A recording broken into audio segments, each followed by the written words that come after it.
végétaux, les couverts végétaux. On a organisé une manifestation, après avoir fait bien sûr des recours gracieux auprès de la préfecture, sur le choix du site. C'est un site protégé qui s'appelle les Cornioles, c'est un ancien lac qui se trouve, cette zone se trouve sur la fin d'éboulement du granier, si vous voulez, elle est issue de l'éboulement du granier. Donc c'est une terre argileuse, une terre limoneuse. Et aujourd'hui on veut dans cette zone, qui représente 121 hectares, on veut créer une usine de méthanisation. Et tout le pourtour de cette note Natura 2000 qui représente 85 hectares est en zone protégée. Voilà pourquoi on se bat pour la protection de ce site exceptionnel. On a 23 espèces au niveau de la faune.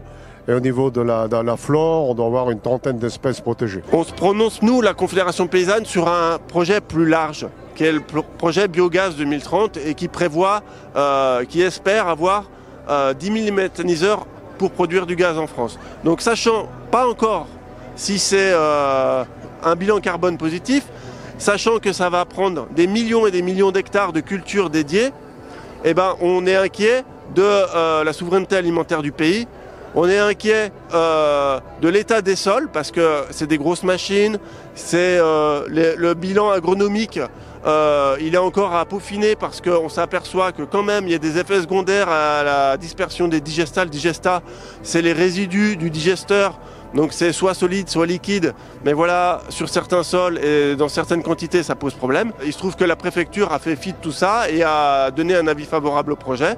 Et voilà, les habitants ils se mobilisent et c'est normal. Nous, on est venu revendiquer cette zone qui est proche de chez nous. On n'a pas du tout envie d'avoir des verrues telles qu'elles vont être implantées. Quoi qu'il en soit, on voit très bien ce que ça fait. C'est des tonnes et des tonnes de déchets qui vont arriver. Le bilan carbone, il est négatif.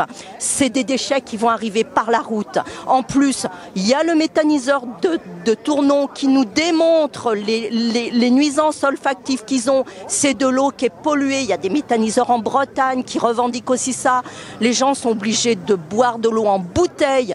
On ne veut pas arriver à ça, donc on ne fait pas du tout confiance aux porteurs de projets.